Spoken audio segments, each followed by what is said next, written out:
Dari dulu lagi aku dah cakap, ambil medical card masa anak tengah sihat. Sebab time tu, harga medical card masih murah, senang nak lulus. Tapi, korang buat tak tahu je, korang rasa benda tu tak penting.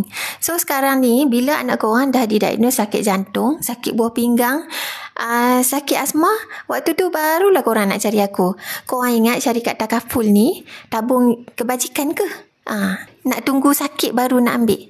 Dah tu bila aku explain pasal waiting period, pasal waktu matang medical card, pasal harga premium mahal, mulalah korang merungut. Lepas tu korang kata, kenapa tak boleh terus guna? Bukan saya dah bayar ke? Saya dah bayar semalam, hari ni saya nak gunalah. Oh, tak boleh. Setiap medical card tu, dia ada waiting period dia. Kalau macam tu, baik saya tunggu saya sakit hari ni. Okey, esok saya nak apply medical card sebab saya nak guna esok. Sebab esok saya rasa saya akan tak sihat juga. So, saya rasa esok saya nak masuk hospital. Sebab tu saya nak apply takaful hari ini. Tak boleh lah macam tu. Korang tahu tak apa konsep takaful ni? Konsep takaful ni kita guna konsep risiko yang sama rata. Iaitu semua orang berisiko rendah. Jadi orang yang sihat ni dia menabung untuk bila dia akan sakit nanti. Kalau semua orang menabung waktu dah sakit, kau rasa siapa yang nak bagi sumbangan kepada orang-orang yang sakit ni? Sebab semua orang sakit, semua orang tak boleh nak bayar.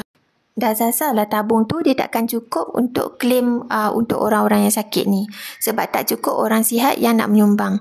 Sebab itulah syarikat takaful ni dia akan tapis peserta-peserta yang sihat saja untuk bayar dan lindungi untuk diri sendiri dan orang lain yang sihat juga. Supaya bila kita betul-betul ada masalah, kita ada dana yang cukup untuk membantu orang yang tak sihat. Konsep dia samalah macam korang ada satu geng yang buat tabung untuk kecemasan. Okey, katalah korang dah simpan duit tabung ni dah 2 tahun tak ada siapa claim. Tiba-tiba ada seorang ni, dia ada masalah kewangan, dia baru nak join, dia kata, boleh tak aku nak guna duit ni sebab aku ada masalah. Mesti korang akan rasa bengang kan? Sebab tiba-tiba je orang ni yang entah dari mana datang nak ambil duit tabung korang.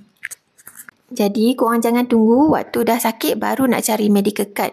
Waktu tu insurans dah tak cari korang dah. Korang nak kena cari insurans. Jadi, korang tunggu apa lagi? Kalau korang nak cari medical card, masa korang tengah sihat ni, untuk anak korang dan untuk korang sendiri, korang boleh PM saya sekarang. Okay?